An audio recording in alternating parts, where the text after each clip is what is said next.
There should be a period of time between when we learn something new and when we turn around and teach that same thing to others. How straightforward and commonsensical this idea may seem, but how rarely these days do we actually see it carried out in practice.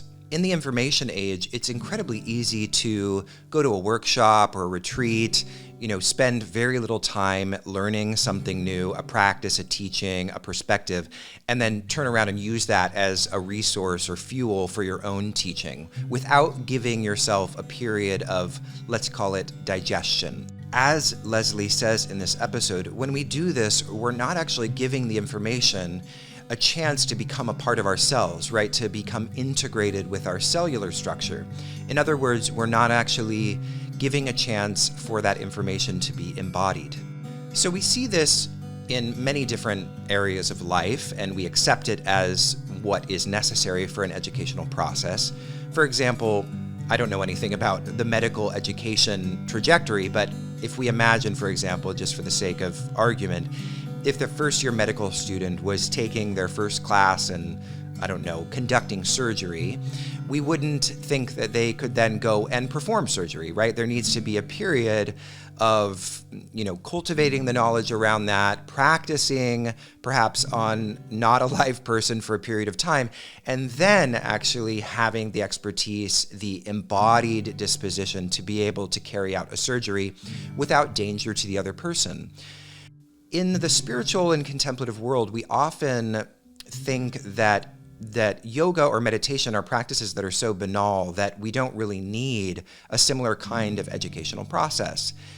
But today, in this conversation with Leslie, one of the things that I really appreciated about the conversation, and we talked about many things, but one of the things that we talked about was the kind of rethinking the paradigm of yoga teaching education to really reflect the process of digestion that's necessary in order to become a really skilled teacher. So he offered a three-tiered system or a three-tiered sequence of becoming a yoga teacher that I thought was really interesting. So the first thing that he says is that the 200 hour is perhaps at best a yoga instructor training. In other words, to be a yoga instructor is to essentially learn a certain sequence, learn a set of teaching practices that someone else has developed, right? Whether it's a lineage or a tradition or another group of teachers who've spent some time digesting the material and creating that sequence or that, practice of yoga. And then, and to become a yoga instructor is just to be able to kind of memorize and to parrot, and I mean that in a neutral way, not in a negative way, to be able to parrot essentially that class. And that's a lot of what many quote-unquote yoga teachers are doing. They are essentially reciting a memorized sequence. So this is to become a yoga instructor, and there's nothing wrong with that place in your yoga education, but it's different from being a yoga teacher. And that is, according to this conversation I had with Leslie, really what comes as a result of digesting the process of being an instructor over a period of time so that the teachings and the principles and the practices of yoga become digested in such a way that you can begin to articulate the teachings and the practices in your own words, right? They come from your own lived experience rather than being sort of adapted from the lived experience of other teachers who've spent more time in that process of digestion. So we have yoga instructor, we have yoga teacher, and then Leslie offered this additional tier of the yoga educator. And the yoga educator is essentially a teacher trainer, someone who has digested the process of becoming a teacher long enough that they can then go and perhaps they've developed the pedagogical skills and learned a little bit about pedagogy and how to, actually train teachers and educate teachers to then go and create a yoga 200 hour, a teacher training 200 hour, or some other advanced training. I would add an additional tier to this, which is the yoga practitioner, right? Which comes before being a yoga instructor. And I don't mean by this that someone has, practiced a lot of asana over many years. That is, of course, an important piece of the puzzle. But to become a practitioner, according to this definition that I am humbly offering here, is to actually integrate the knowledge of the tradition with the practice. So in addition to actually practicing the asanas, going to the yoga studio, you also spend some time in conversation with the teachings, right? You actually study, for example, the Yoga Sutras of Patanjali, although there are other yogic texts that you could dive into as fruitful ways of really absorbing the philosophical material and the theory of the practice. But really, alongside that practice of yoga or meditation is also the synergistic relationship with the knowledge of the tradition as well. And I think in general, and this is just my opinion, that most of the time we lack this element of actually spending time with the teachings themselves when we are practicing yoga. So I'm suggesting that this idea of the yoga practitioner is actually one that integrates both the knowledge and the practice. And this is an important part as a prerequisite to becoming or going on the journey of becoming a yoga instructor. Now, why am I mentioning this? I'm not here to criticize what anybody else is doing or to, say that some people are yoga practitioners and other people aren't. It's not anything like that, and people are going to continue doing what they want to do, and that's, I think, inevitable. But what I am sort of suggesting or hoping to inspire with the conversation like the one I had today with Leslie and others that I will continue to have in the coming months here on the Chitheads podcast is to try to inspire a new paradigm of yoga education, one that really raises the bar, both on what the trajectory of learning and what the pedagogical kind of arc of yoga education looks like, and perhaps raising the bar will attract more students to this more kind of rigorous educational process. Because I think that, and this is just a little bit of a polemical opinion or perspective, over the last however many years, the kind of bar of yoga education and what it takes to become a yoga teacher has really diminished quite a bit. It's quite easy to go and get a 200-hour teacher training in a month's time with very little background with yoga, very little practice of yoga, under your belt, so to speak.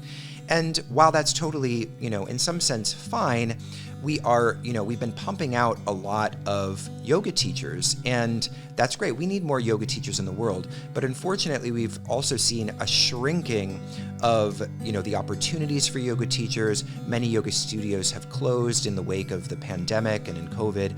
And so if we have less available opportunities for teachers, we need to both think about how we can really raise the bar of yoga education so that those opportunities that are being filled with highly qualified teachers who can inspire more students into the practice and the process of yoga education.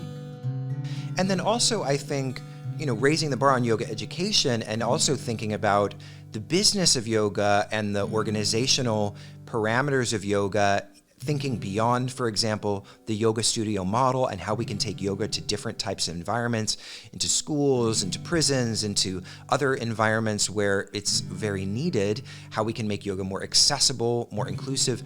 All of these different things, I think, come about from really careful conversations and explorations of the opportunity that is also a part, I think, of this kind of new paradigm of yoga education. So these are just a few of my thoughts, and obviously they're just my opinions. And we talk a lot more about other things in this conversation with Leslie Kaminoff. We talk a lot about the yoga anatomy craze in the yoga teaching community. We talk about some of what has happened, over the course of the pandemic. We talk a lot about different things that really will be applicable and relevant to yoga teachers and also to people who are perhaps dreaming of becoming yoga teachers themselves or inspired to take up the process of learning how to become a yoga instructor or a yoga teacher. You can reach out to me if you have any thoughts about the episode or you were inspired by any of our conversation by reaching out to chitheads@embodiedphilosophy.com. So without any further ado, here is my conversation with Leslie Kaminoff. Hi, Leslie. Hello, Jacob. How are you? I'm good. How are you doing? I'm doing well. I'm just thrilled to be here in London and having some free time to drop by. You were just an easy walk from where we've been staying. Yeah, I was really excited to just that you were at the studio that I've been going to, Mission, which is a beautiful space owned by a wonderful person, Jenny Wilkinson Priest. Shout out to Jenny. Shout out, Jenny. And Simon. And Simon, yes. And so, have you been to London before? Yeah, I've been here several times to teach, and previously for Try Yoga, when Jenny was running yoga for Try Yoga. So it was just a natural thing to just follow her into the new space. What's changed about London or the yoga community here since you were here last? I think, the take used to be that, if you were in New York and sort of in the midst of all of this yoga scene in the States, and you'd come to Europe or England or whatever, the take would be like, how many years behind does it feel like they are, in terms of whatever the next thing is or whatever. But it doesn't feel behind New York. Yeah, sure. Because, a lot of the, I'd say stylistic or waves of interest in yoga tend to get brewed in, the United States, in these urban areas on the East and the West Coast.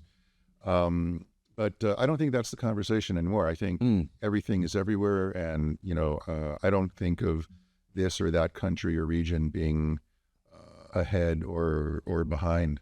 Yeah. I think there was a huge reset over the last 3 years of the whole industry.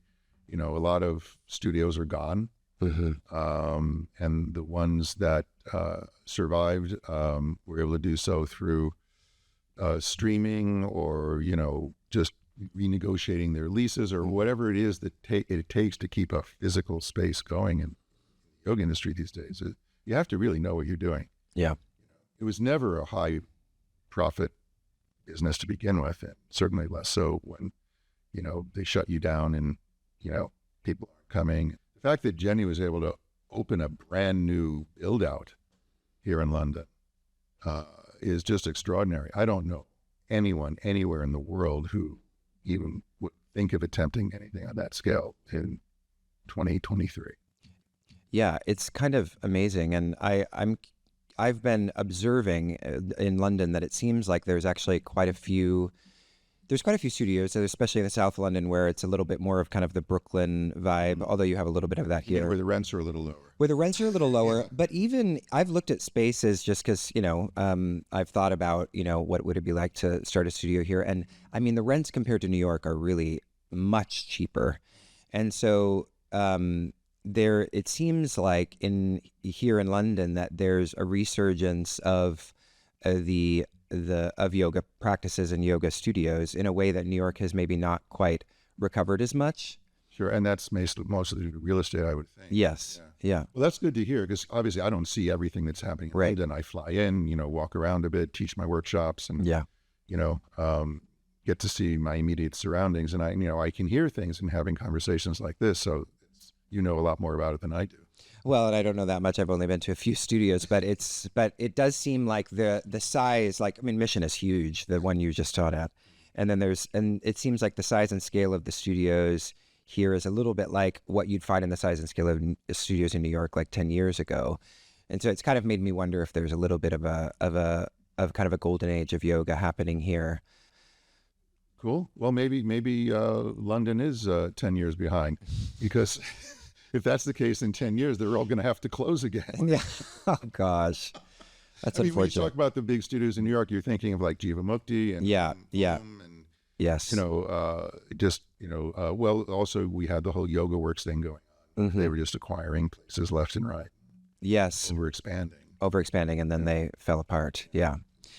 Well, it's nice to hear that there's energy here and that people are embarking on new. Yeah. Because from where we were sitting stateside during the pandemic, it was like lights winking out one by one. And that affects me directly, obviously, because a lot of these places that are no longer around were places that would have possibly invited me to teach and do a workshop or get involved with providing anatomy for their teachers training or something like that. So it's just not as many potential hosts out there. Exactly. Yeah, I was speaking to Ava Taylor recently, who, My good friend Ava Taylor. Yeah, she's actually doing a course with us on Master the Big Four, which is like 4 principles of your yoga business, and having conversations with her about how much, she was, I mean, obviously her business was also decimated. And I'm curious what.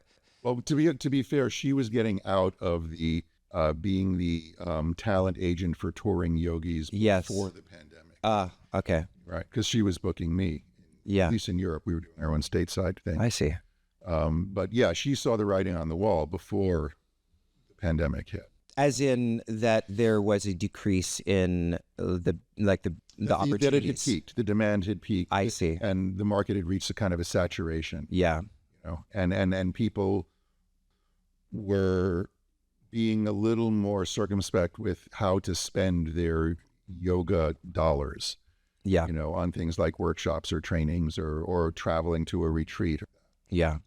Yeah, it does certainly feel like at a certain, you can kind of remember that moment in, I guess, the early 2010s when there was a bunch of, or maybe late 2000s, early 2010s, when there was all these articles about the yoga body, and you'd see some fit, muscular, slim yogi on the front cover of the New Yorker or something. And that kind of craze of yoga was at its height, but really was that the height of maybe a fitness-centered yoga? I think, yeah. Well, it would have started in the sort of early to mid 90s, really. We were talking about this before we started recording. How the incredible surge in popularity of yoga had a lot to do with the more athletic, sweaty styles of vinyasa practice, fueled mainly by Ashtanga vinyasa teachers who were starting to come over and teach more widely. And the fitness industry, which at that point was barely 10 years old itself, said, "Wow, this is amazing. We want this in the studios. We want we want it in our gym." And amazingly, if you can imagine, at that point there was this thing that's hard to picture today, is that the demand for yoga teachers far exceeded the supply. I'm talking about early going to mid 90s. Wow.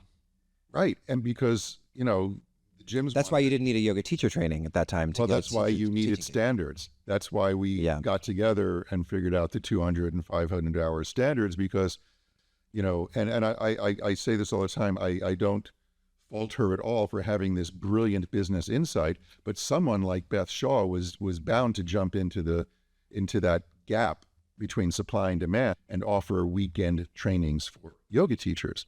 Because essentially what she did was she went to the owners of gyms and said, "Hey, you've already got people on your payroll who know how to lead group fitness. They're called aerobics teachers. Give them to me for a weekend, and at the end of the weekend, you can have yoga on your schedule, because these people now know how to teach a yoga class." That was Yoga Fit. That's how it was born. Wow. And so at that point, some of the folks who were hanging around and talking to each other at, Unity and yoga conferences and later yoga journal conferences, which started in 95. We were like, people are training teachers in a weekend. Is that okay with us? And shouldn't there be some minimum standard that, we're willing to put out there for what we consider to be, just baseline training for yoga teachers? That was one part of the conversation that led us to sit down and come up with these standards. As they say in Hamilton, I kind of was in the room where it happened, because, I was part of some of those meetings because of the work I had done with Unity and Yoga, and, the people that we were connecting who were having these kinds of conversations. Yeah, we actually talked about this in our first interview, which I should mention to those listening or watching, that this is the second interview we've had. And we did one for Chitheads in 2000. Actually, it was a very early on interview. I think you were probably in I meant to look at it before, but I think it was before number 20. Wow. I mean, it's been going for 7 years, and I should be in the 300s by now, but I haven't been publishing that regularly. Okay. But here we are somewhere at 180. And I remember in that conversation, we talked a little bit about Yoga Alliance, and I struck a relatively critical position, and I think you had a really nuanced approach to it, because I had sort of suggested at that time that Yoga Alliance was not actually, it had standards, but it wasn't sort of overseeing and there was no way to sort of legislate those and to actually have some sense of oversight of whether or not, the standards were being implemented in the training themselves, right? So really someone could just sort of... It's easy to game the system when no one's following up. Right, exactly. And you could basically fill out a document that satisfied Yoga Alliance and then, conduct your training in a completely different way. Yeah.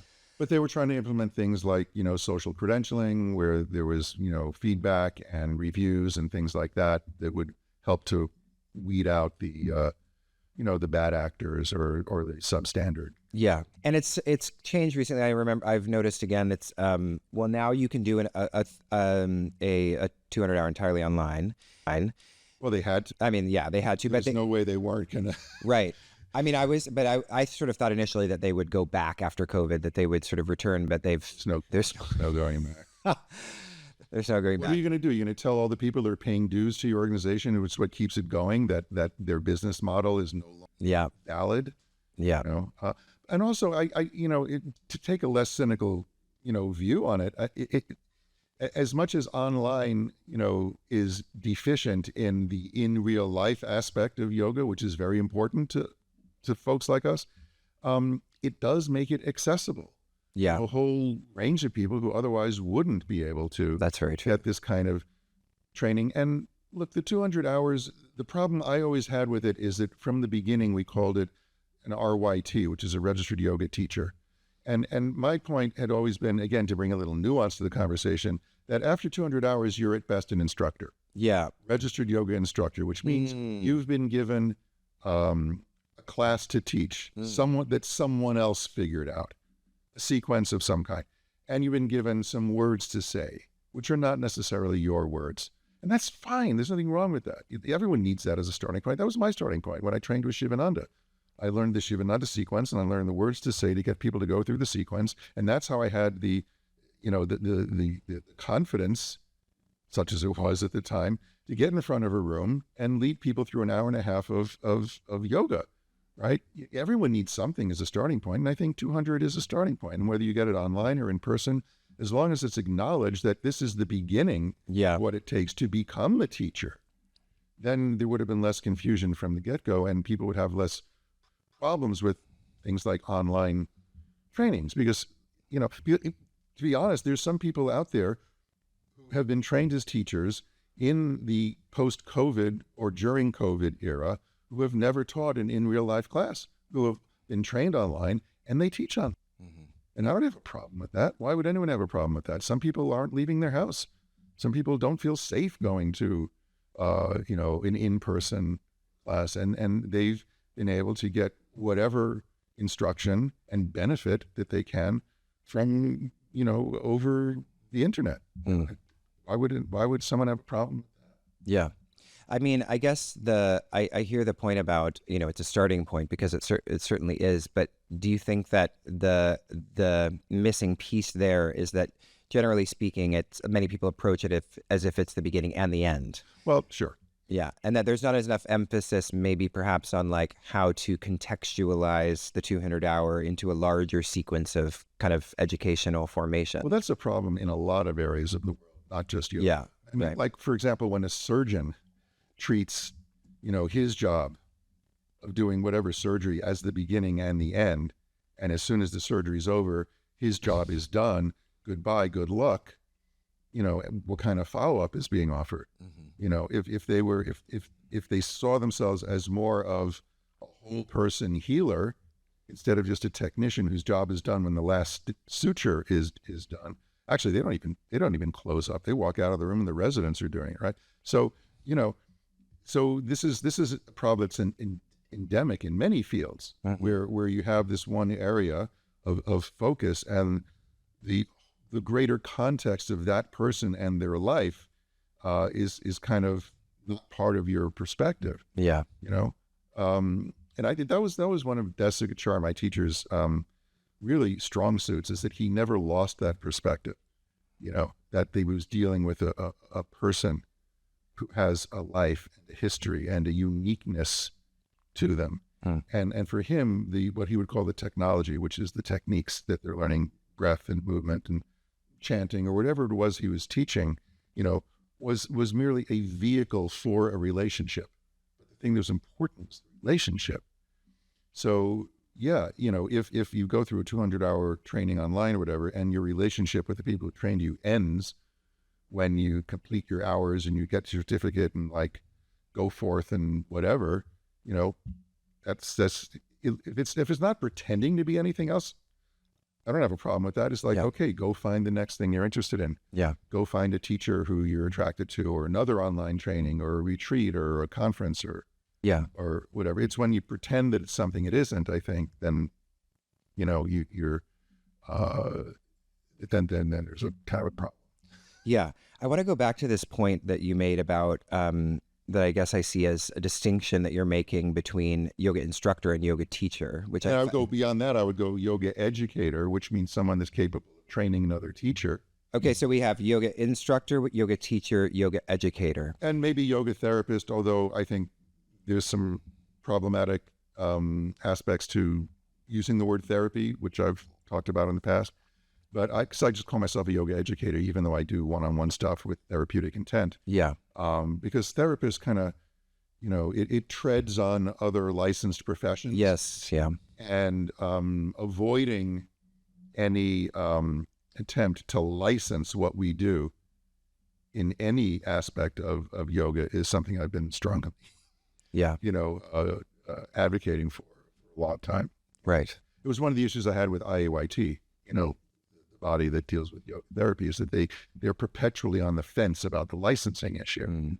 And I don't know what the current leadership has, now as a matter of policy, because I'm so out of touch with it. But in the past, I was kind of taking them to task for not committing one way or the other to be for or against licensing. Because whatever decision you make, at least let your membership know where you stand so that they can decide whether they want to be part of it or not. Yeah. Anyway, so therapist brings up that whole thing, which is why I use the term educator. But yeah, I would say instructor, teacher, educator, which is someone that is capable of maybe creating another teacher.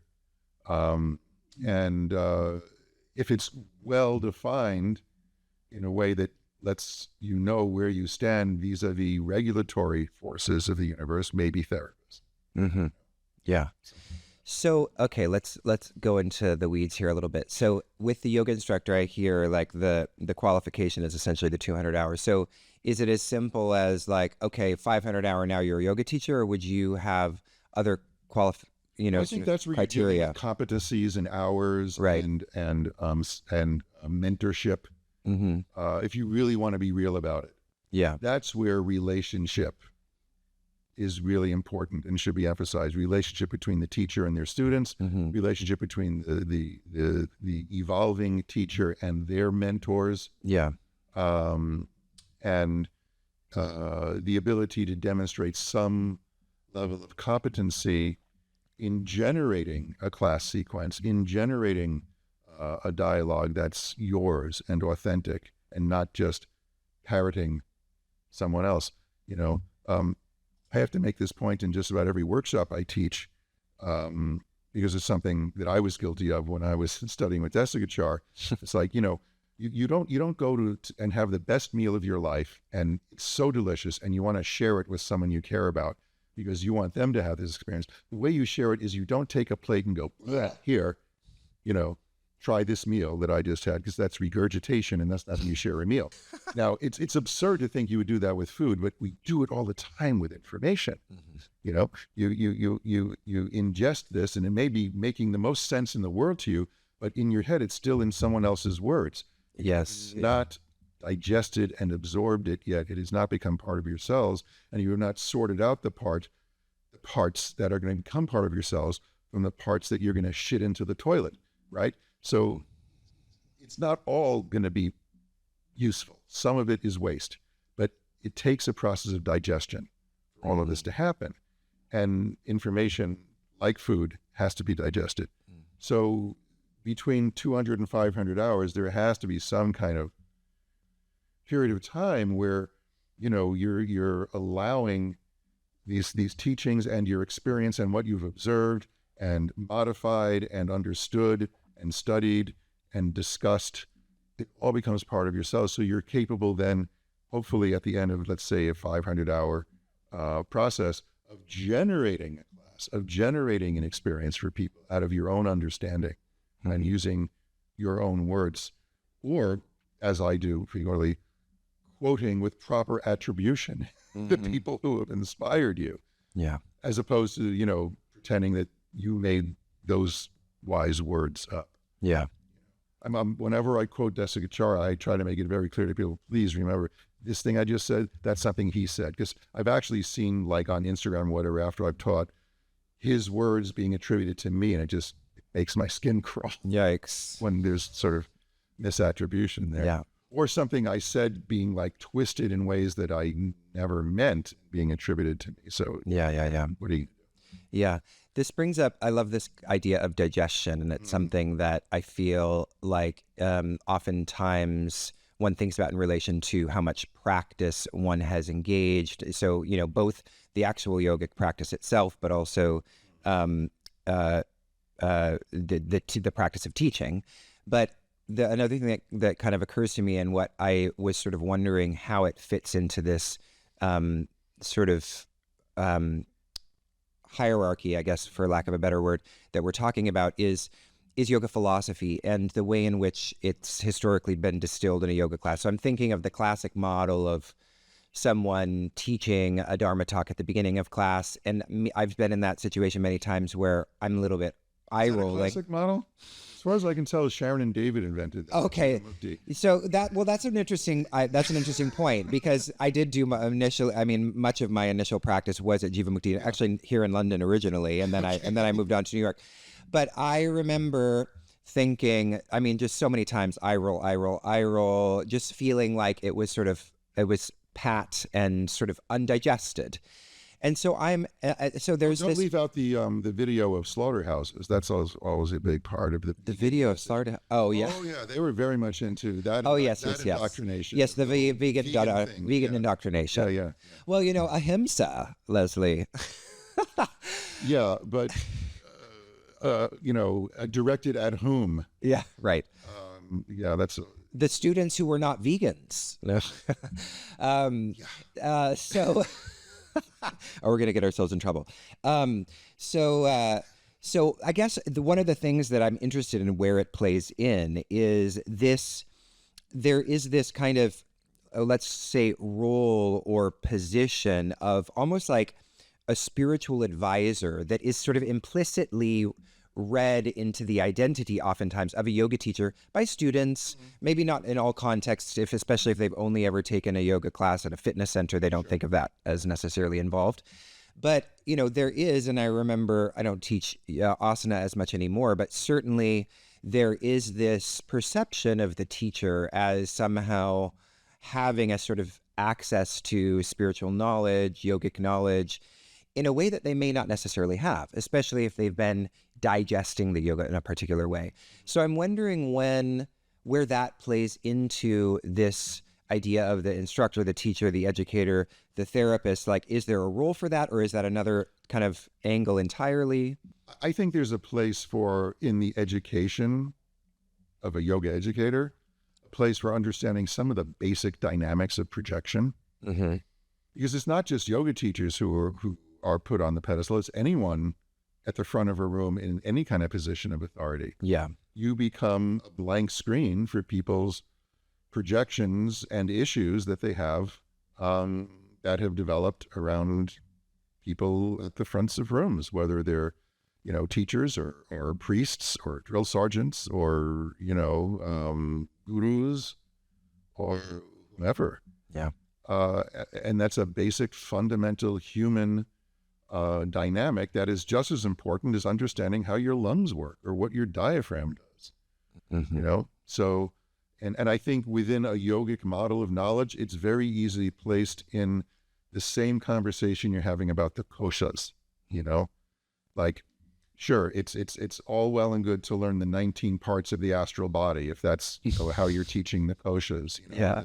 The antakarana and the 5 indriyas and karma and whatever. So fine, right? But within that, let's have a talk about actual human psychological, emotional dynamics and what you're going to be hit with at the front of a room. Yeah.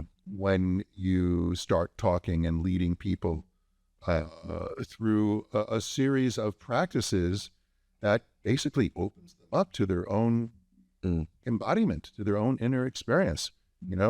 It shouldn't be a surprise to people when they start being hit with these dynamics. It should have been part of their training. That's very interesting. As a topic, and we didn't have the foresight to put that as a number of hours spent doing that exploration, specifically when we came up with 20 hours of anatomy and however many hours of philosophy and so on.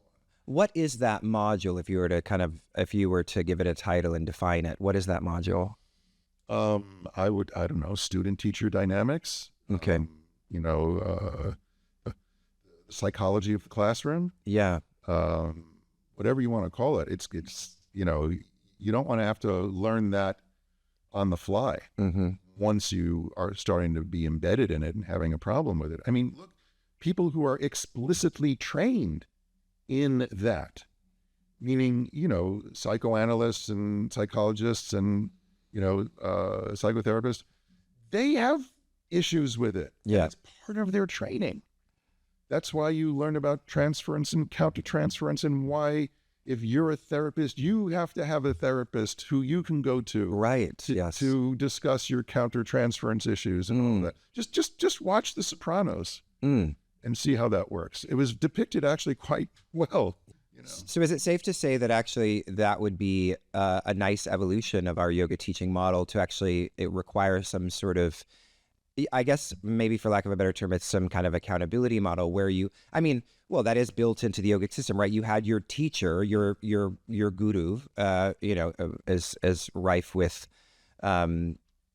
discomfort that term is for many people, but it is, historically what was required to kind of be within a lineage and to ensure that, you weren't off track for whatever, in whatever way. And that seems to have been pretty much completely dissolved, partly by abuses that have come to light of teachers. So I wanted to talk to you about this actually. Well, the model, the hierarchical model, maybe is crumbling. But the underlying psychodynamics that give rise to that are just human. Those will never go. Of course, yeah. But how do we, I guess, reclaim the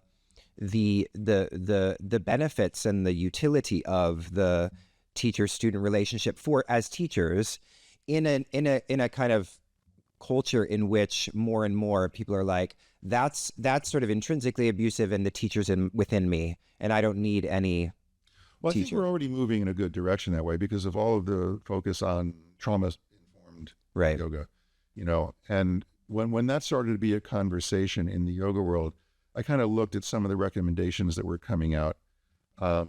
And as I sort of read the list of points that need to be emphasized to make a learning environment trauma-informed or trauma-sensitive, whatever, like, this is just good teaching. This is just creating a good, safe classroom environment for everybody, whether they have trauma in their background or not.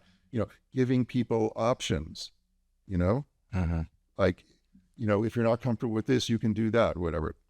Absolutely. That's just called modification and adaptation. Desikachar was really big on that. The big one is don't tell students what they should be feeling. Right. Yeah. Right. And that's a big one. Invite them to have an experience and notice what they're noticing rather than, saying, if you do this, that will happen. Yeah. That's a big one. Yeah.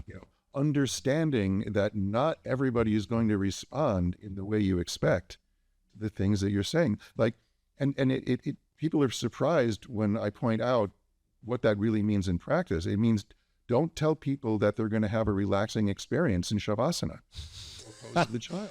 Yeah. We're gonna do calling Shavasana final relaxation, like this Right. pose of Shavasana Yeah. is final relaxation. Many people find it very Horribly triggering. unrelaxing. Exactly. We had this discussion just yesterday in the workshop I taught, and I let people I invited people to go into whatever position they wanted at the end of the class. Some of them were in classic Shavasana. Some of them were in what we call constructive rest, which is sort of an internally rotated Yeah. thing where you're crossing midline with your knees and your arms. Some of them are curled up on their side on the floor. It's like, great, why would I have a problem with people making a choice that works for them if my goal is for them to be relaxed? So, I think we're moving in a good direction in terms of understanding the psychodynamics of a classroom by having these sort of trauma-informed conversations. But I think we need to recognize that what makes something safe for someone who has a trauma profile is just good pedagogy. It's just good teaching. Yeah. And we need to kind of acknowledge that's what we're talking about. And not assuming this position of all-knowing authority at the front of the room. Yeah. Or maybe not assuming it, but not deflecting it when it's projected on you. Yeah. Desikachar was a master at that, by the way, and he was like Teflon. You'd see people trying to run all kinds of trips on him all the time, and he very gracefully and benevolently would sidestep it without making the person feel like an idiot. So that's been a real role model. Yeah. So this brings up an interesting question that I like to ask. Because as you were talking about being uncomfortable in Shavasana, the question that arises for me is there... I want to make a distinction there. Okay. I just clarify some nuance there.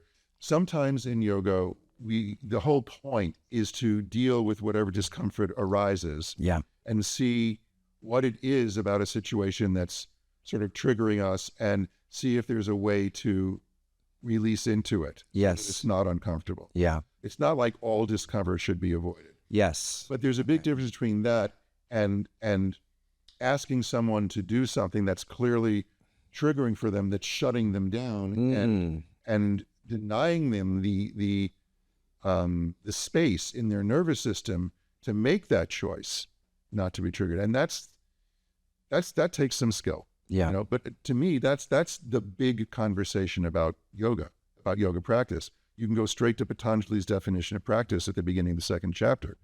Tapas, Swadhyaya, Ishvara, Pranidhana. Tapas is working against the grain. You're encountering some resistance. You're working outside your samskara, intentionally. You're intentionally provoking perhaps some reaction some knee-jerk reaction you're having to a situation, and then giving yourself the space to not react or to respond differently. That's tapas. Ishvara Pranidhana, though, that's about surrendering to something that's not, at least maybe not right now, or maybe not by its nature, perhaps going to respond to your choices. That's not under your control. Something which by its nature you can only surrender to, because that's the relationship to have with those kinds of things. And Swadhyaya, of course, is, you need this self-reflective attitude to be able to distinguish one from the other. This is a living embodiment of the serenity. You ask for the strength to change the things you can, the serenity to accept the things you cannot, and the wisdom to know the difference. To me, that is that sutra. Yeah.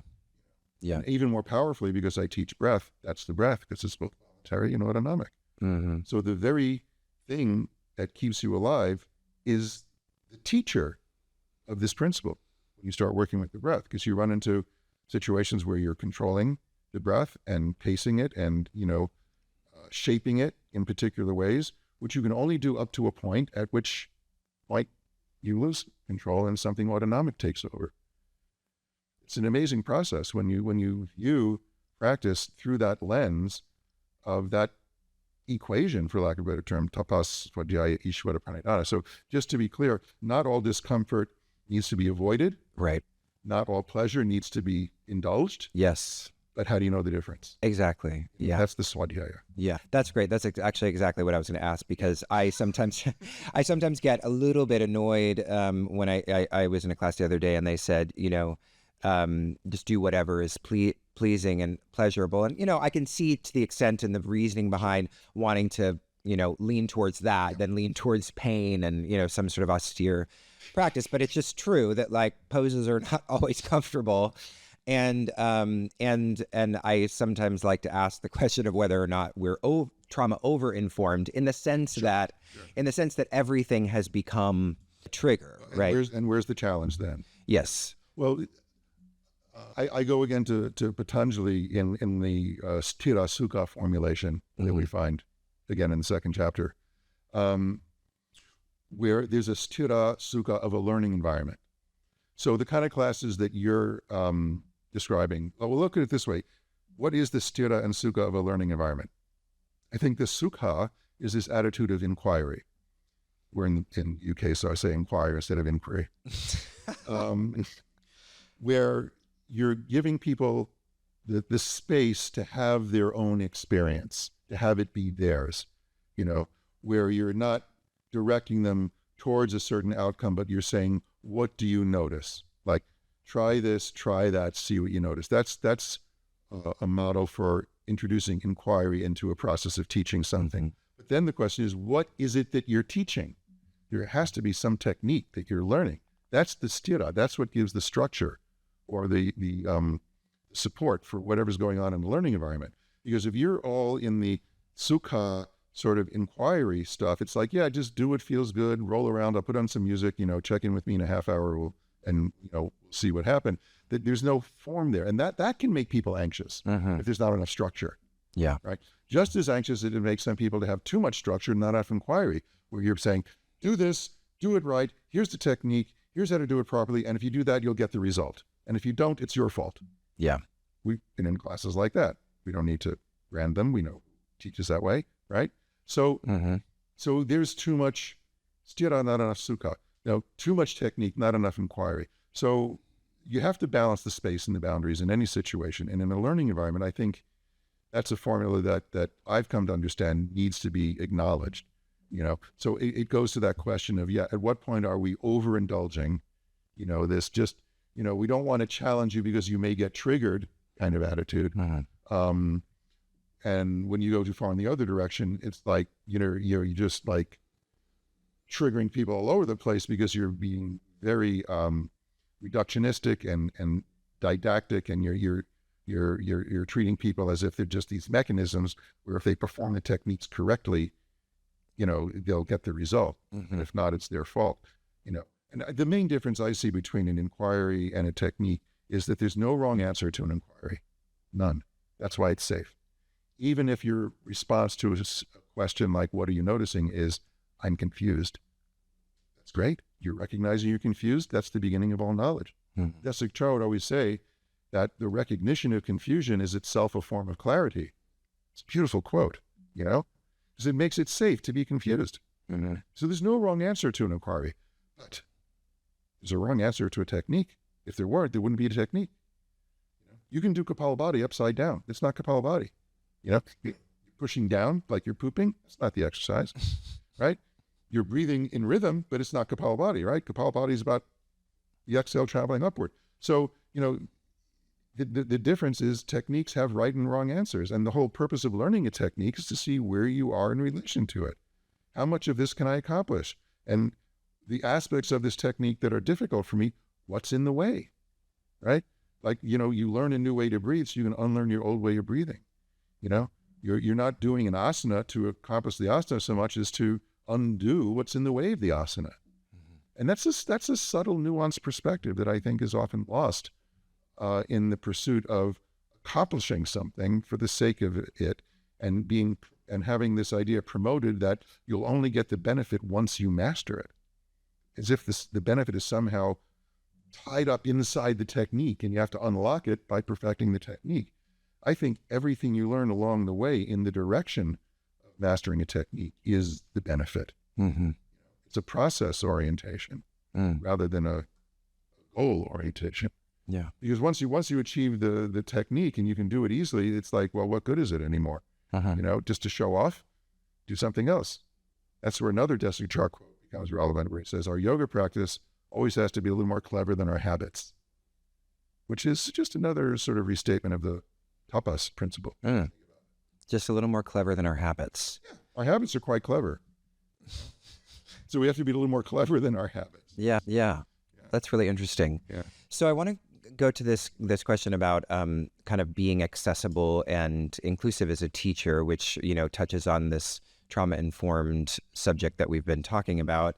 And I guess I'm wondering about the role of this, like the student's discernment to some extent. So like, I feel like there's been this movement in recent years toward the idea that like a teacher should be universally accessible and as inclusive as possible. And of course, I agree with that.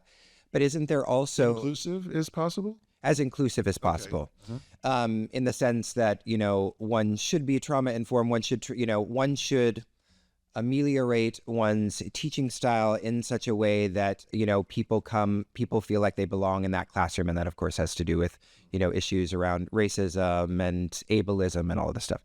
So one should be universally accessible, trained in trauma sensitivity. Well, I guess it's just how as a teacher because of course the student doesn't really come to the classroom knowing if this teacher is right for them. And I've heard a lot of people go to a class and it's clear that the teacher just wasn't right for them, but the style wasn't right. And they left and they were like, oh yeah, I tried yoga. It wasn't for me, Sure.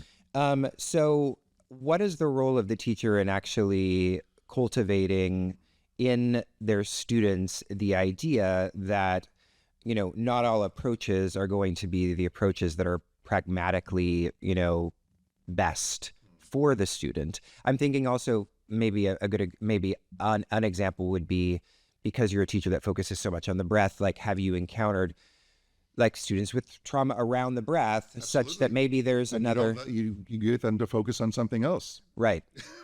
Yeah. So you have a solution for those situations. Well, you have to if you want to make what you're doing accessible. The other thing to remember is I'm a body worker, so I work with people one-on-one quite a bit. So it's clearly about that one person in that context. And a lot of what I do in groups is informed by the sort of things I've learned in one-on-one session. So there's that dynamic going on in my experience. Yeah. Over the last 44 years. It's a long time. A few years older than me. Yeah. So, well, when I hear you ask that question, I keep thinking like, what if we were having a talk about a musician, like, and should someone transpose your question to the field of music? Should a musician make his music accessible to everybody? Right. Who could potentially be listening to it, so that they don't change the station or go on. I think what you're suggesting is actually literally impossible for a single human being to do. Yeah. And for a musician to be in the studio or at their piano or with their guitar composing with everyone in mind, potentially, and not wanting to offend anybody or wanting to attract everybody, what are you going to end up with? Yeah. If you're trying to appeal to everybody, you're actually, writing for appealing nobody. No one. I think the question really is, what is authentic for that individual teacher? What do they connect with? What has transformed their life and their experience to the extent that they're willing to invest their time and energy and money in their own education and their own training? I mean, let's face it. I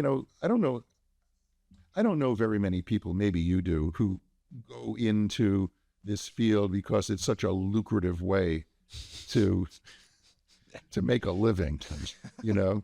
I mean, maybe some people have an eye towards bigger investments and they see a place in the market where they can profit. But let's face it.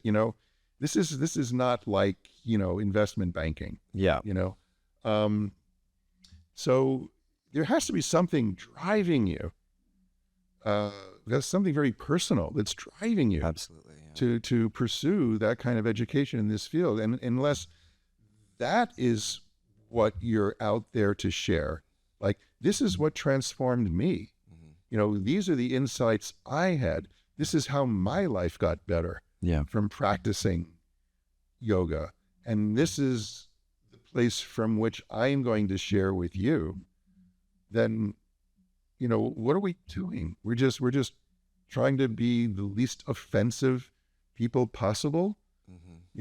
I would say that if you're being true to yourself, by definition, there's a segment of humanity out there that's going to be offended by you, by your values, and that's not a problem. That's just reality. I mean, there's people out there who voted for folks who we think are idiots because of the votes they cast. And I'm not saying which side of the aisle because that applies to everybody. We know, Leslie. No.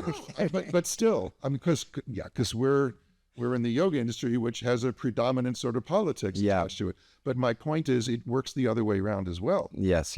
Should those people be denied the benefit of having a more embodied experience of their life and of their breath?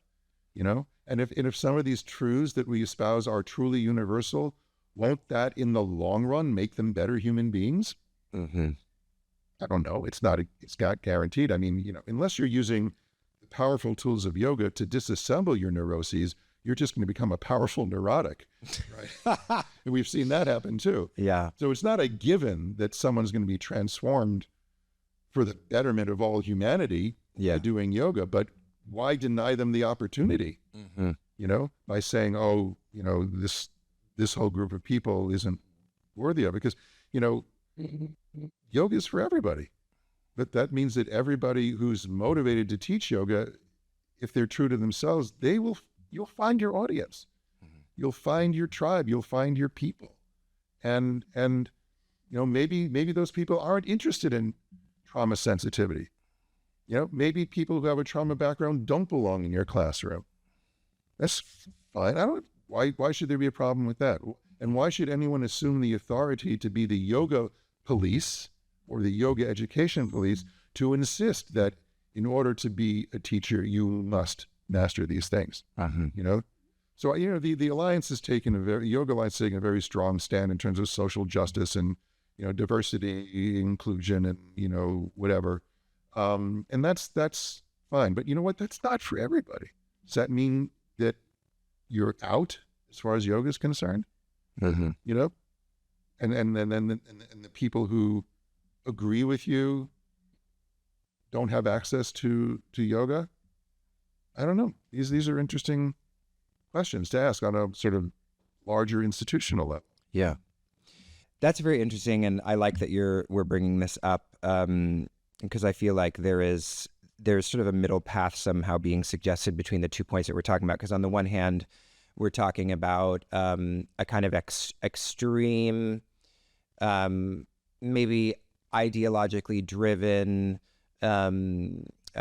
demand for inclusion, and then there is, on the other hand, you're talking about speaking from your truth as a teacher. But I could see where, like, if I didn't address my own shit, I could become, an authoritarian figure, and I'm following my trap path as a teacher. I've been watching Teal Swan and a lot of other cult figures recently. Okay. I'm obsessed with cults at the moment. I find it really fascinating for a lot of reasons that we don't need to get into, but what kind of I observe is, like, there can be this incredible heart-driven commitment to one's connection to whatever teachings they feel are necessary to transmit, and yet still this kind of this strong arm, almost authoritarian disposition that we could say is reflected in some past guru figures and why some of these communities fell out. So, but aren't people being stronger into DEI also? DEI? Diversity, inclusion. What's the E? Equity and inclusion. Yeah. I mean, there's like loyalty oaths to DEI principles that are being enacted in the workplace and for all intents and purposes by the Yoga Alliance. So you're talking... I'm just saying there's another point of view. Yeah, you're suggesting that there is a form of DEI authoritarianism. Of course there is. Mm-hmm. Of course there is. Mm-hmm. Yeah. I mean, look at how people are going to react to what I'm saying here into your microphone. Yes, I was just going to say we're treading on controversial... But it's only controversial if people aren't willing to talk about it. Yeah. And the fact that you know for a fact that there's folks out there who are going to hear these words I just said and want to cancel me out of existence. That's not authoritarian.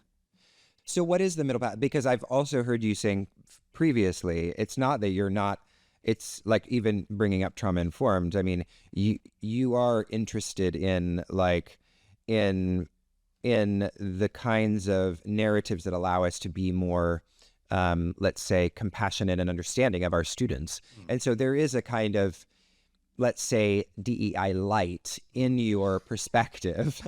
So I'm just curious then, with a lot of these shifts in, and again, I agree with you that there are some certain politically driven ideas about the way that yoga should be taught right now that I think are worthy of criticism and worthy of real deep reflection. But I'm curious with all of these changes, taking out the kind of authoritarian element, like how has your pedagogy changed over the years? Like what have you reflected on and shifted in your own approach to your teaching? Much more in the direction of what we've been discussing and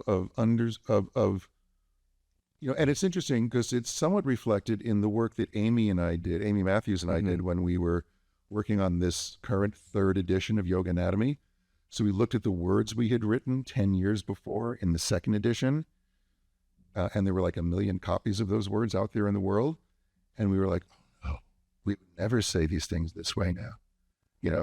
Yeah, it involved changing some pronoun stuff to make it more inclusive, absolutely. Yeah. But also just, talking about the diaphragm and what the diaphragm does. You wanted the reader to have the most embodied experience that they could. So we would say your diaphragm, like when your diaphragm does this or that may happen, And so we made it more of an inquiry rather than a directed kind of the diaphragm does this. Because in reality, there's no such thing as the diaphragm floating around as an abstract platonic diaphragm. People have diaphragms. Everyone who has one can experience it, right? So to look at all of the language I use in the classroom from that perspective, and it takes a lot because, we have, our habits are very clever. And particularly as teachers, we have little blocks of, verbal kinds of boilerplate that we use when we're teaching. And to break into the boilerplate and look at where it was being not inclusive, where it was potentially triggering someone, and I could say it in a way that would be more accessible or more inviting to have an experience, to have an inquiry, So that's a constant thing. That I'm aware of that having been a real focus of mine, I would say in the last 10 or 15 years when I have been more traveling and teaching and doing workshops away from home, and seeing all the different people all over the world and their different contexts and their different levels of understanding of yoga and of English, frankly, because, there's only a few places where I need a translator. Yeah. Like Japan or in France, we had a workshop where it was translated into French. But, how to, what's interesting, working with the translator is interesting because I'm using half the number of words I would ordinarily use because I'm pausing while they're being translated. So I get to think about what's coming out of my mouth next as the translator's working. And so I have to make each word mean twice as much, Yeah. because I get half as many of them. So that's a major evolution as far as I'm concerned, of understanding this dynamic of inquiry versus technique in the classroom. That's a major evolution. I've only identified that in terms of sthira sukha, I'd say in the last 5 or 6 years, explicitly having that realization that, there's a sthira and sukha of a learning environment, and it needs to be balanced for it to be successful just as much as a cell's membrane needs to be balanced between permeability and stability. These are all biologically based insights.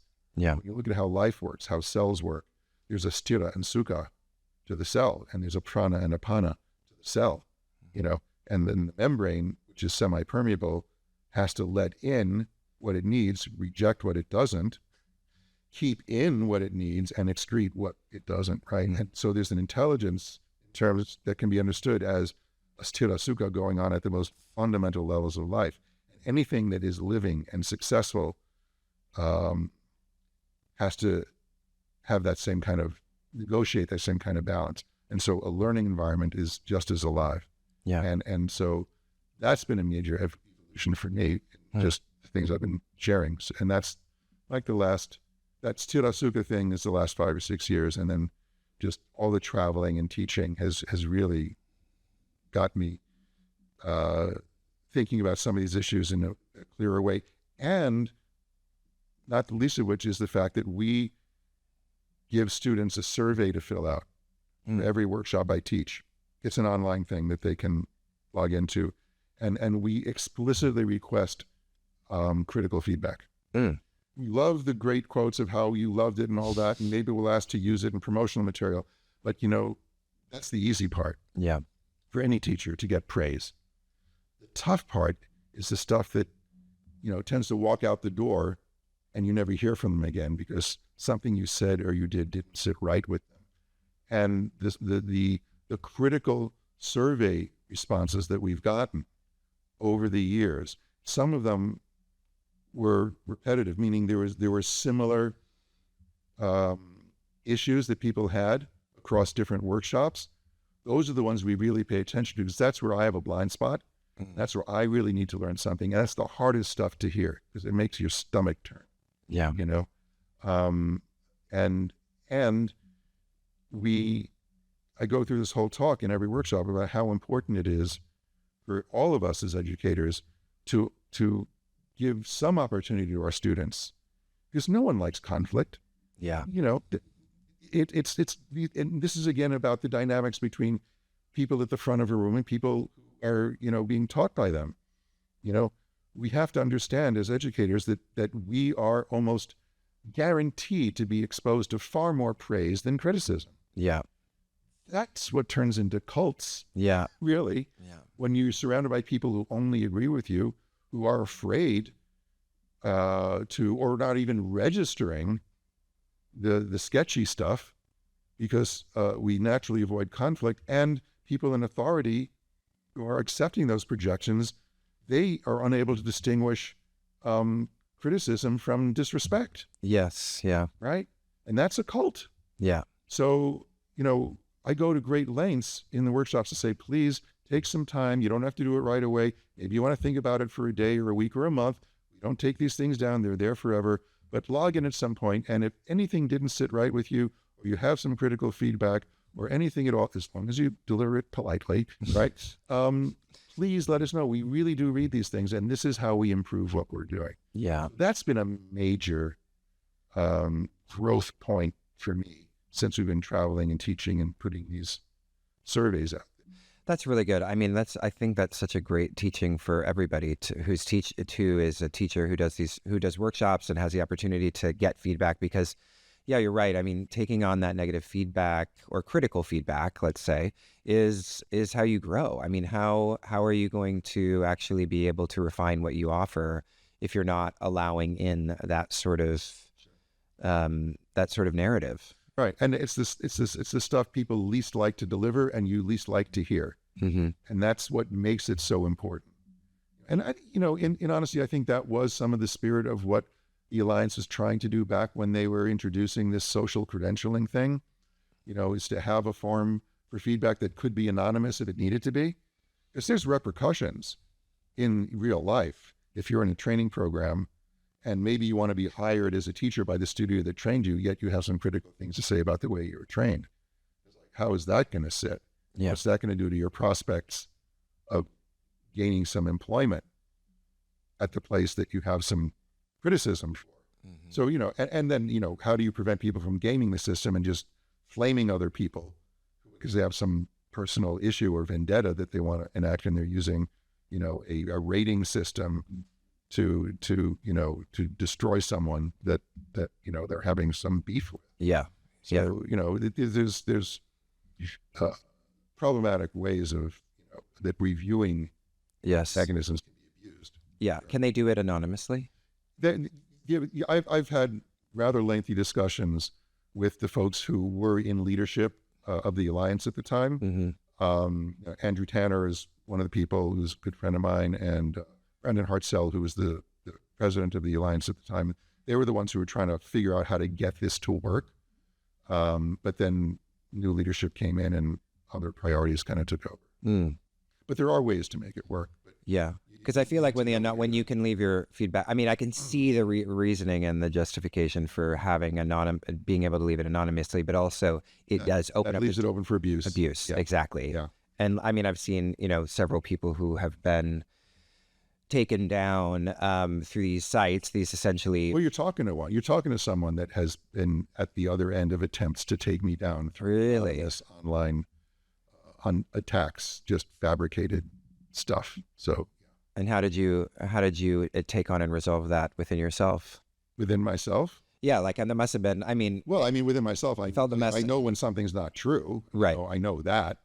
But fortunately, it's just a couple of isolated people who, we did have one event canceled in Portland. Well, that's where it would be. That's where it would be. That's one of the places where it would be, where they claim they couldn't guarantee my physical safety if I showed up to teach this workshop. Wow. Oh, my goodness. Yeah, well, some people didn't like some things I said in an interview that I did with Michelle Goldberg about the whole Jiva Mukti scandal thing that they had a while back. Yeah. Some teacher abuse things that were going on. Yes, I remember that. The Ruth thing. Yeah, Ruth thing. Yeah, so I was quoted there, and, I wasn't aware of the fact that I was the only one she was interviewing who was willing to go on record. I should have asked. Michelle didn't do anything wrong, because she's a reporter, and, I didn't say anything was off the record or whatever. But, in retrospect, I could have said things in a better, more sensitive way. I didn't say anything that wasn't true in my view. Yeah. But it really rubbed people the wrong way. Yeah. And then people jumped on the bandwagon. Yeah. And people, This was early. I think this was early on in that whole conversation, right? I feel this is when cancel culture was just being emerging. For what it was. Yeah, when people were sort of a little more loose-lipped. That's the brand. Brand, when your brand is sort of taking down others for missteps, misstatements, and not sort of. I suppose. Well, in all fairness, Matthew offered me the chance to recant or retract or otherwise, justify what I said, and I doubled down. So I see. It was so you dug your own grave. It's not like I wasn't warned. All right. Well, you dug your own grave, Leslie. There's nothing we can do. Exactly. But I have to live with myself in the end. Tire tracks and all. That's what builds character. So I want to go back to kind of, your pedagogy has changed. We'll go back to your work, and I'm curious because obviously, as most people know, you've written this book on yoga anatomy with Amy Matthews. That's decades old at this point. 2007. It was originally first edition. Oh, wow. 07. Okay, so actually, it was published just before I did my teacher training. So okay, it's not as when I got it. I remember thinking, it's been around a little bit longer. Was it part of your teacher training? Oh yeah, I mean it's most. I mean, I feel like more at the time. At the time, I felt like it was in every yoga teacher training. Really, I did it at 2009. Can you say that again? You say that it should be in every yoga teacher training. Never mind. Well, I think Leslie would like you to include the Yoga Anatomy book in your yoga teacher training, and it's a great book. But I'm curious how it's evolved. And speaking of critical feedback, I'm sure people have suggested that certain things should be included that weren't. Or how has the book, or how has your approach to yoga anatomy evolved since that book? Well, it's evolved quite a bit because since the book was published in 2007. I've continued my education in anatomy, mostly in the lab at this point, because we do cadaver dissection. And we've started to lead our own cadaver dissection workshops. Not me and Amy, but me and a colleague of mine, Lori Nemitz, who has vast experience in the lab and is a master dissector. But prior to that, I was doing most of my work with Gil Headley, who's a real pioneer in the sort of week-long cadaver dissection experience for non-medical people. That's where I had my first experiences of learning through dissection. So that certainly has been an evolution. And, more and more understanding, and this is something we added in the third edition, a whole brand new chapter called Anatomy is a Story that Amy and I co-wrote, just to let people... Anatomy is a story. Well, it is. It's a story told with a sharp instrument. The word itself means to cut up. Tome is a sharp instrument, right? So anatomy means to study something by cutting it up. And the minute you cut something up, it isn't what it was before you made that incision. And the decision that informs the incision, means that these things that were connected in life are no longer connected. And you can say that something begins and ends here, and the next thing begins and ends here. And now you have, parts and structures that you can name. And it's very, very useful, obviously, to be able to do that in certain contexts. Now, yoga is more about understanding the connectivity between things and the interrelationship between things. And so a yoga version of anatomy, a yoga version of cutting into something to understand it, is more like using your consciousness, using your capacity to focus your awareness on your inner experience to learn about what's going on in there. And so that's no less a story than cutting with a sharp instrument. It's all a story. The question is, what purpose is the story for?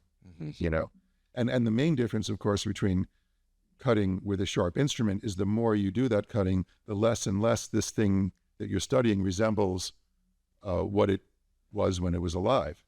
At the end of a week of cadaver dissecting, we've got a bunch of bags with things in it and skeletonized, and it looks a lot less than the donor looks a lot less than the way they looked at the beginning of the week. But the more you cut into your living system with your consciousness, the more alive it becomes. And both views are useful and necessary and incredibly informative. And so the way my understanding has evolved over the years is to negotiate these two worlds and see what relations they have to each other and how we can create learning experiences that embrace both views.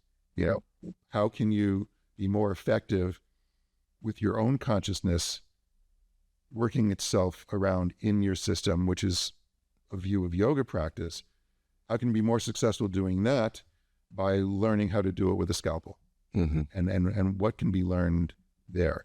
And how are the different ways you can dissect that honor the integrity and the layers, as opposed to, you can hold the scalpel, facing down, like perpendicular to the tissue, and cut down through the layers and separate one thing from another that way. And that's usually what regional anatomy is about. That's how medical students are trained and surgeons are trained. But what Gil Headley pioneered, and other people like, Tom Myers, and even some of the older anatomists, when you see their work, they went in layers. They were holding the scalpel more parallel to the planes of tissue and seeing where are the layers. And where's the integrity of the layers. So you get the whole anatomy trains model that Tom pioneered, right? Fascia. The myofascial meridians. So, there's that way of using a scalpel. So it's not just one way to cut with a sharp instrument either. So we try to bring those two conversations together in the lab. And that'll never end. I don't know any arrogant anatomists. I'm sure there are arrogant anatomists out there, but the ones that we hang out with, they're so humbled by this thing that we're studying and the infinite variation and variety that we're encountering in the lab. There's no thought that you could ever completely master it as a topic. It's always showing you new things. It's always showing you new views. It's always, producing stuff that you haven't seen before. And that's the fascination of that. I think that's just a beautiful metaphor for the way I think knowledge acquisition should be in general. Like the idea that there's some sort of finite set of data points that one must memorize before one has a fully fleshed out understanding of something seems like an outdated model, and that there is a kind of almost infinite unfolding of and evolving of one's knowledge about something, because we're always changing as well, right? Sure. Well, the thing that is being used to understand is always changing. That's our brains. Yeah, right. I mean, ultimately, anyone who studies the brain knows that we've just barely scratched the surface. If you ask the right questions about how it works, that have solid answers. Yeah. There's all these memes that come up from time to time about, neurophysiology, like mirror neurons, and that's been debunked. And, the left-right hemisphere model is not quite what we thought it was. And, we've got neuroplasticity, and now we've got the polyvagal theory. Yeah. You've been around long enough, you see these waves of interest that purport to, give you a model to finally understand some of the things we're observing about how the brain works. But it's the most complex object in the known universe. Yeah. Using it to understand itself, that's a whole other level of mindfuck. Yeah. So one of these waves of interest that you were just mentioning, waves of interest, is functional anatomy. And I'm curious what you think about this approach, because it seems like it's become popular with certain, I don't know, communities of yoga teachers. Does that inform the work that you do? I don't know what the term functional anatomy is distinguishing itself from. Right. What's the alternative? I guess functional anatomy is sort of, rather than this sort of, I guess, cutting incision model where one is looking sort of objectively at the parts of the body. Okay. And it's about the relationships between, it's about, it's about. You start studying kinesiology, you're into functional anatomy. I see. So they've rebranded kinesiology. Well, I don't know if that's what it is. I don't use that term. Okay. And I know I've encountered it out there, but I haven't taken the trouble to understand what the differentia is. Yeah. The genus is, we're studying the body. I know what the word anatomy means from a variety of perspectives, but I'm assuming it's not being distinguished from non-functional anatomy. Mm-hmm. So the only reason that someone like me would study anatomy is to understand how the body functions. Yeah. To understand what we're seeing in front of our eyes when we teach a room full of people in movement. That's how it started for me.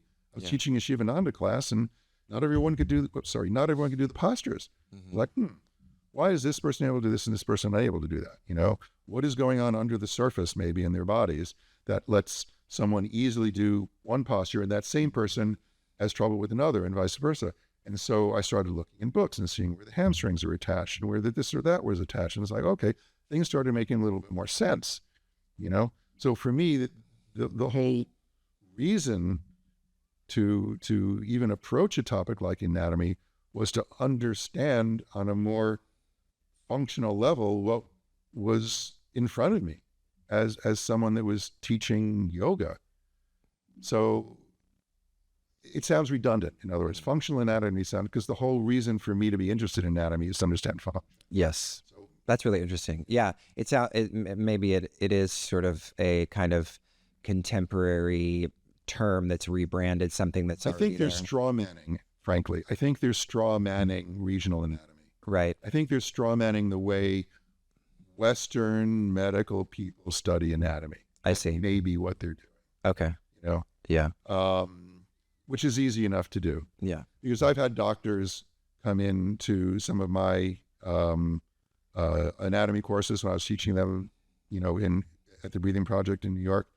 And they studied anatomy. Their first year med students study anatomy, regional anatomy, and you go through a year or a semester, whatever it is, of dissection, and you're learning it. You're learning what you need to learn to pass the test about anatomy. And then depending on what specialty you go into, if it's surgery, of course, you have to really, really know your stuff, right? Mm-hmm. But that's still a particular lens, a particular way of understanding anatomy. But they don't get any kinesiology unless they're going into ortho, mm-hmm. And even there, it's just with the understanding of what the mechanics are of what you're repairing. A physiatrist would have a little bit more, perhaps. but still, it's a particular medicalized lens. And they come in and they see yoga and what we're doing and how we're talking about anatomy, and it's a whole new world for them. So it's pretty easy to straw man that sort of medicalized anatomy training that people have in Western medicine and say, oh no, we're studying functional anatomy. Yeah. Because this isn't that. So I'm just talking out of my ass here. I don't really know. I think that's probably a safe hypothesis, and maybe I'll bring a functional anatomy person on. Sure. If you're out there, send me an email. Yeah, tell me I'm wrong. Tell me I'm full of shit. Yeah. So I want to ask about something that just kind of occurred to me, because I remember when I was still in New York, and obviously prior to COVID, what seemed to be happening, at least in the yoga communities that I was a part of, was an anatomy craze.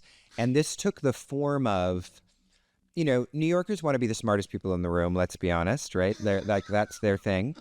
And I think that the form of intelligence for a yoga teacher took on a lot of acquiring a vast terminology of anatomy. And so I know. And so what I ended up finding in classes, it just started to, it was like you were being washed with all of this terminology and all of this hyper detail specificity about like what's going on in your hip. And I was like, I'm a yoga teacher and I can't access what you're telling me right now. And it's completely distracting. Right. You're supposed to be micromanaging all of it on a moment-to-moment basis. Yeah. Yeah. Were you taking Iyengar classes? No, I don't want to say the studio because I still have a great relationship with that studio. Okay. But there were, and I think that actually it's kind of softened now. But there were, and it wasn't all the teachers, but were certain teachers where, it was a studio that's sort of known for its intelligence. I do think that there was an anatomy teacher that I know that was kind of very hot to the an Iyengar teacher was really hip to the anatomy training. Sure. But just generally speaking, it's like, for me personally, like I guess I would be more attracted to the development of someone's sort of philosophical knowledge, subtle knowledge about yoga. To me, that's more meaningful and also like more the point. But there really was this kind of like deep development of and escalation of anatomy terminology in the classroom in a regular yoga class. No, I've run into that. So what do you think? When I run into that, I run into that when I don't take other people's classes anymore because they see me, they recognize me, and then that starts spilling out of their mouth. Right. And so got to impress the anatomy guru. Oh, God, yeah, and it's so uncomfortable. Sure. First of all, we have to understand that kind of anatomy knowledge and language, the ability to understand it and express it. This is, just to go back to the hemispheric model of the brain for a moment, that's very left brain stuff we're talking about. Mm-hmm. It is very language-based, linear kinds of processing. And if you're being asked to experience your body in real time that way with the words that are coming out of someone's mouth, like, I've heard people teach asana like, I want you to flex your shoulder joint and externally rotate it and then flex it. Like, these step-by-step instructions, almost like you're assembling an IKEA piece of furniture, mm-hmm. And teaching asana that way to me is just maddening. It just drives me crazy.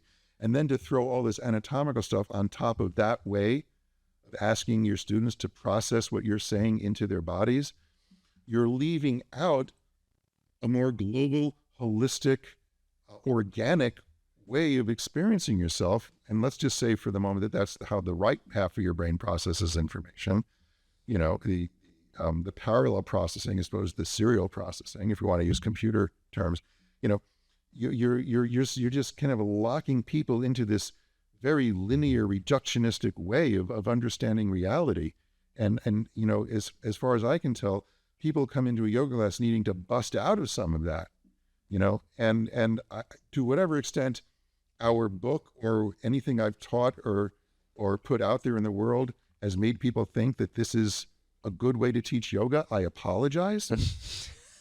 You heard it here first. Well, no, because seriously, when the book first came out, Amy and I were horrified to hear that some people thought it was a practice manual.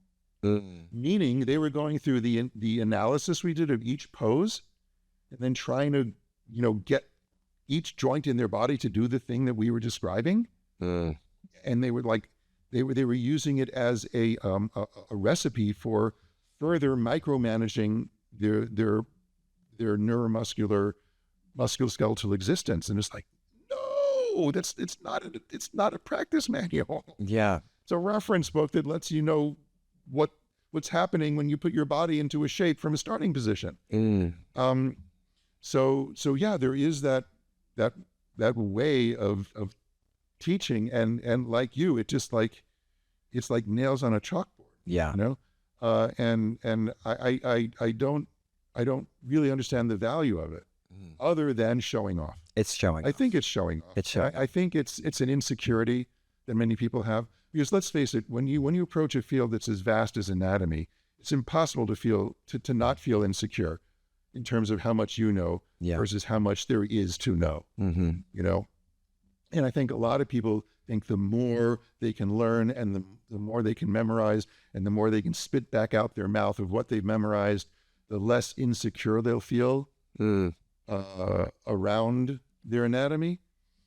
So I think there's some insecurity there. Yeah. That's being compensated for. I avoid anatomical language as much as I possibly can when I'm teaching. I avoid the words right and left when I'm teaching. I don't use them. I don't care if my class is all doing the same thing in unison or facing the same way. I promote a certain amount of creative chaos in the classroom intentionally, because I want people to understand what informs their choice to step forward with this leg or that leg. That's fuel for an inquiry. Yeah. Right. So I don't even direct them as far as right and left is concerned. I'm certainly not going to say, okay, now we're going to do something for your hamstrings. If someone asks a question about a problem they're having and it's answerable with some anatomy that's going to help them, yeah. But I don't spew it out there. Yeah. That to me is just taking things in the classroom in the wrong direction. Well, that brings up an interesting question of how then do we as teachers translate the anatomical knowledge to a supportive container for the student, or rather, how do you transmit that in a way that actually is fruitful rather than overwhelming? Sure. I don't think it's a direct transmission. I think you translate it into your own practice. Translate it into your own understanding of your body, digest it, and then the words that come out will have some meaning. So yeah, I think you're skipping a step. Yes. You think that the stuff that you learn anatomically is going to directly come out your mouth and help your students without having really ingested, digested, and fully embodied what it is you learn. Because otherwise it's just some mental masturbation. That you're doing publicly. And we're not supposed to masturbate publicly. We're not supposed to masturbate at all. Haven't you heard? Wow, that's really interesting. You didn't go to Catholic school, did you? I actually went to Lutheran private school until I was in 10th grade. And then fortunately I left and went to public school because I joined the choir of the public school. So I was able to escape. But I certainly was indoctrinated with all of that. Yeah. And I still don't masturbate. So. Oh, good to hear. Good to hear. So I want to.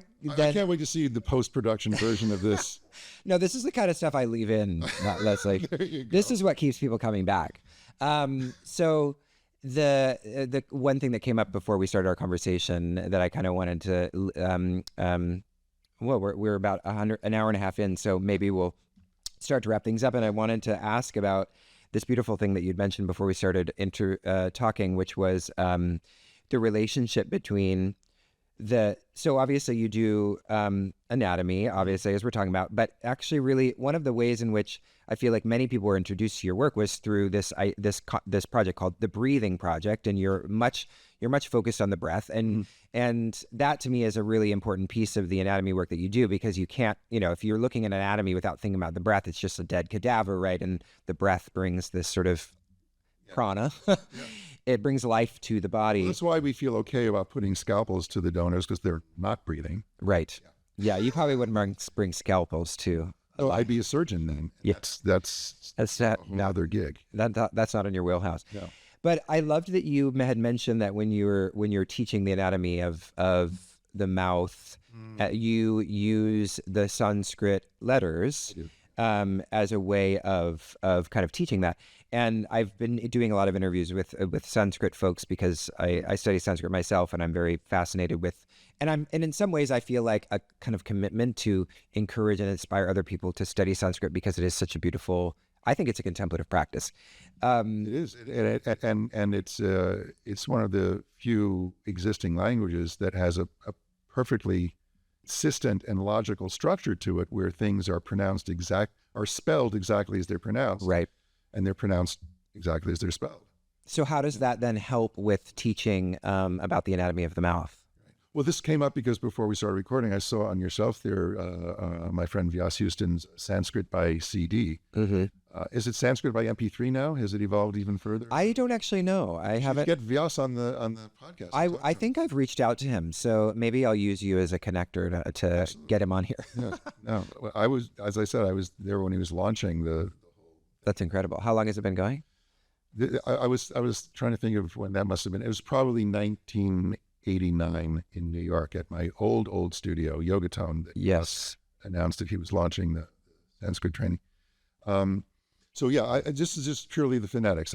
The grammar and everything else is beyond me. I have a good working vocabulary that one acquires by spending time at an ashram and so on. Right. But it was the phonetics that enthralled me, because as it was explained to me, and as I began to recognize, the Sanskrit alphabet, the way it's laid out, is literally a map of the mouth. Mm-hmm. So you have the 5 locations, and the way that the vowels and semivowels are constructed. It's this whole understanding that the ancient people had of how sound is produced in human by human anatomy, that is beautifully expressed in the alphabet and is easily taught by going through the alphabet. So, for example, I'll start with getting people to understand what a root vowel is. You start with ah, you go to e, go to u, and then, you get people to feel where that's coming from. Yeah. And then you just start working with some of the diphthongs, and you get to I chant a little differently than Vyas, actually, but it's, like ah, e, u, a, I, e, o, aham. I don't do ha, I do aham. Mm-hmm. That turns into a mantra. Yes, of course, yeah. So, and so once you get people in a rhythm like that, you start injecting some of the consonants. And you can start at the front or the back, whatever you want. But, eventually you're getting to do things like ma, ma, me, me, my, mo, mel, ma, mum, ba, ba, be, be, boo, boo, be, bye, bo, bow, ba, bum, ba, pa, beep, beep, boop, boop, be, bye, bo, bow, ba, pum. People start laughing when we do that, because papa and pee, pee, and poo, poo. And... But that brings up a whole interesting conversation. Why are those baby sounds? Yeah. Because the first part of their vocal apparatus that babies are articulating with are their lips. Yeah. And things that are most important to a newborn baby is is mama and papa and some pee pee and poo poo. Mm-hmm. And baba. Baba is like a bottle or a breast or something, right? Mm-hmm. It's like, wow, if you look at all the languages on the planet, at the words for mother, they're going to be in that labial range, Yeah. Mama, ima, ama, Mm-hmm. So all these interesting conversations evolve, but it's just a model that I've used, like a scaffold, really, for the teaching of what's going on in the soft palate, with the tongue, with the lips, in the throat. So the lessons in my yoga anatomy course, which are now online because the Breathing Project no longer exists as a studio. Yeah. When we get to that part, we're using the Sanskrit alphabet as as a way for exploring Beautiful. systematically. I love that. Yeah. That's really great. So I wanted to end on this question of recently at Embodied Philosophy, we hosted this one-day summit called Future of the Yoga Teacher, and I brought Ava on, and I brought a few other folks on to talk about different, essentially, different considerations about, post-COVID, how the yoga world has changed, and how we navigate this world. A part of it is like really pragmatically and from a business perspective, like how do I build a yoga business now? But I'm glad just, you got Ava on that, because she's real good. She's definitely thought a lot about to it. get that book published. That's my publisher, Human Kinetics. Oh, really? Oh yeah. That was Oh, totally an wow. inside Oh job. my That gosh. was a total Full inside job. circle. Yeah. Wow. Well, I just signed a contract with Human Kinetics, so now I'm Well, probably. there you go. You're part of the team. They're gonna ask me to review your book. I'll probably say yes. I've actually said no to a couple. Oh, well, it was signed contract was for it's to actually for us to sell her book. Yeah. Oh, I see. So you haven't published my book yet. Oh, But I'll have to shop around for the right publisher. But I'll keep you on the list. So what is what do you see as the challenges of yoga teachers now in this kind of post-COVID world? And how do you see, like, what's your sort of optimistic view about the future of yoga, and what's sort of, if you have one, your cynical view? Yeah. well, it's the same view. My optimistic view includes a certain amount of cynicism, because it has to be. Otherwise, it's just pie in the sky, reality-based optimism. Okay, so I'm the big tent guy, right? I'm the one who says, yeah, you wanna teach weed yoga, or beer yoga, or doga, or broga, or hot whatever yoga. Fine. Does it turn my stomach a little bit when I see one of these weird permutations? Because it's not my personal cup of tea. Sure, but I've learned, that's one of the things I've learned, to give a little space to and not react to. Right. Because, and this is, you may think it's a cynical point of view, but it's a practical point of view. The slice of the overall yoga pie that nourishes me and my family is a very, very thin slice. I would be a fool to argue against the pie itself getting bigger. Yeah. My proportion of it won't get bigger proportional to the whole pie, but if the pie gets bigger, it gets more nourishing.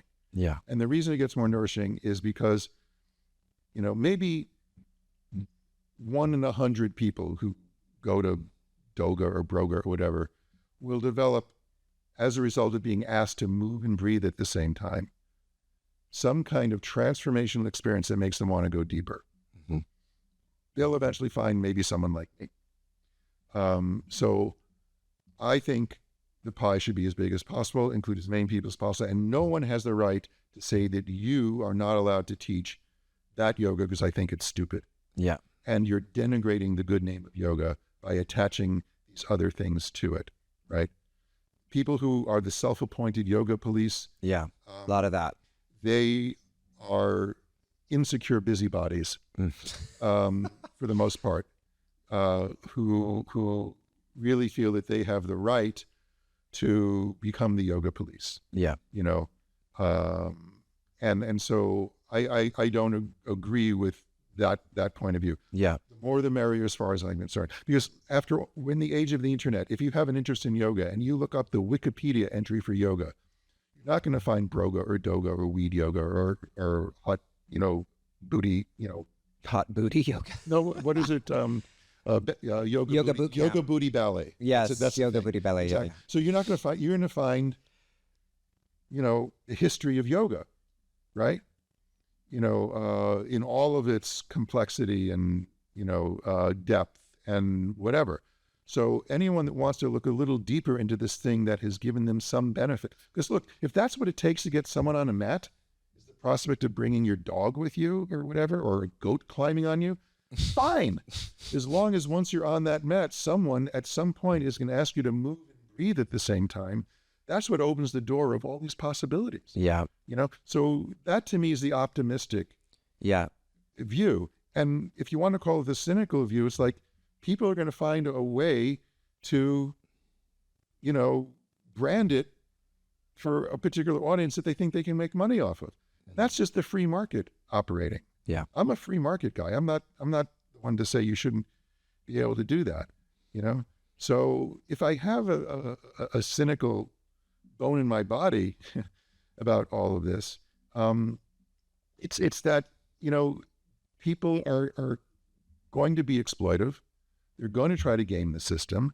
They're going to try to use social media algorithms to promote some idea about yoga that has nothing to do with their authentic experience or anything that's authentically transformed them. It's going to be all flash. And let's face it, any mid-level gymnast in any high school, anywhere in the country, can do asanas in front of a camera and look impressive. Yeah.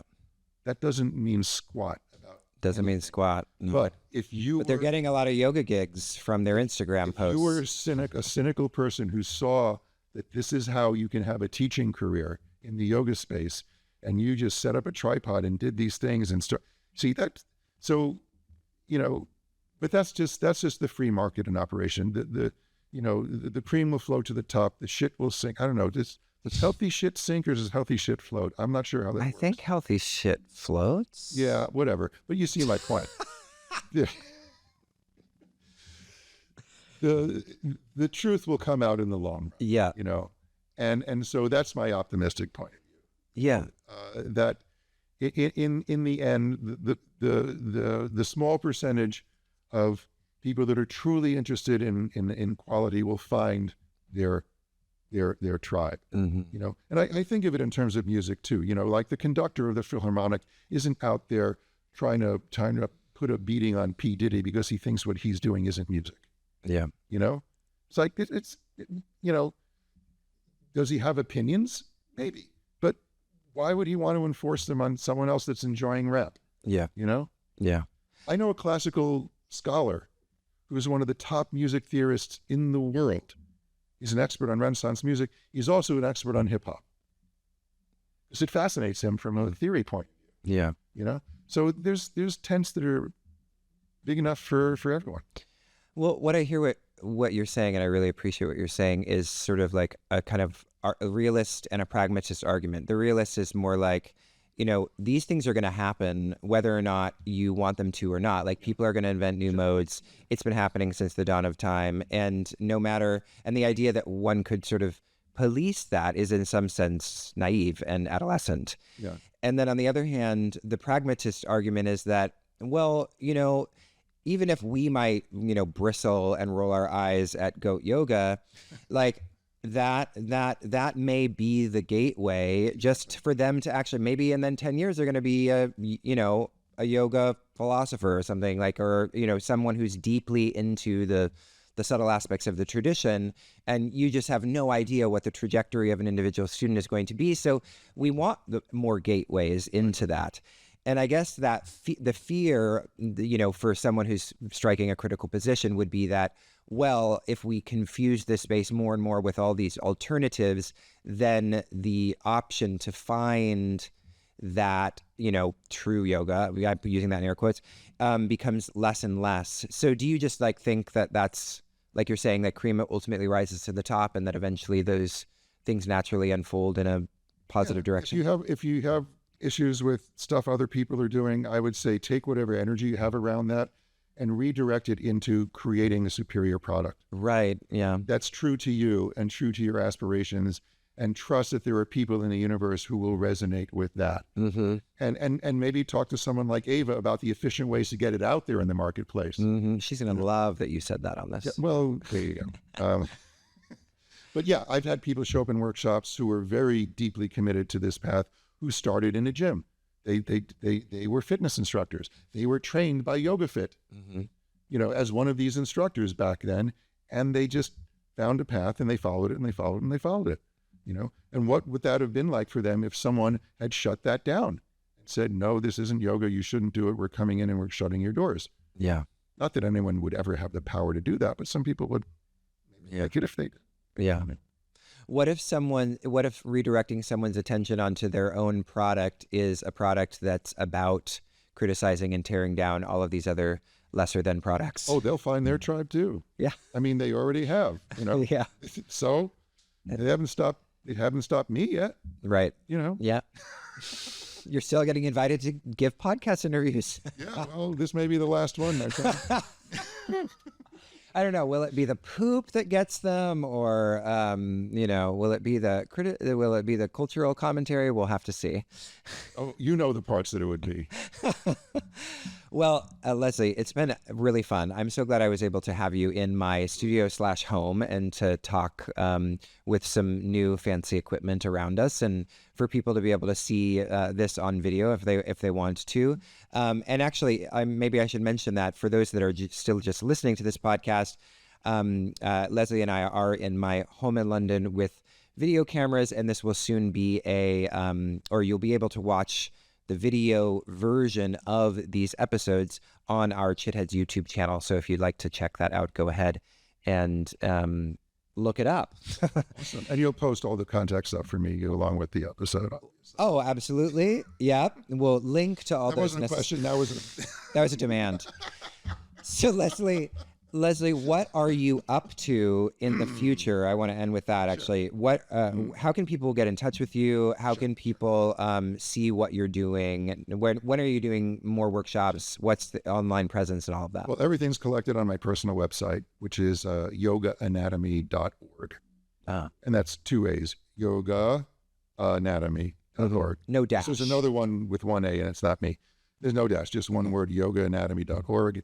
And there's links to all the stuff I'm doing there, including my teaching calendar and some online content I've put together, like a subscription service, and also the online courses that we put up, which were the ones we were teaching at the Breathing Project, which are now online. And sort of the most successful one is the fundamentals, where it's an online way of providing the 20 or 30 or whatever hours that are required for a teacher training program. Right. That's both me and Amy, with much more than 20 or 30 hours of resources behind it. Yeah. So that's proved to be a very useful thing for all these sort of online trainings. Absolutely. Incredible. All right. So you heard it. Yogaanatomy.net. I've been speaking with Leslie Kaminoff. Yogaanatomy.net are the online courses. Yogaanatomy.org is your personal website. We do have yoga. Those are the online courses, .net, and then the .org is my personal website. All right. Thank you for that. That's it. Thank you. I almost sent people in the wrong direction. No. That was a good website. Okay, good. All right. I've been speaking with Leslie Kaminoff, author, along with Amy Matthews of Yoga Anatomy. Leslie, thank you so much. Been a pleasure. Been fun.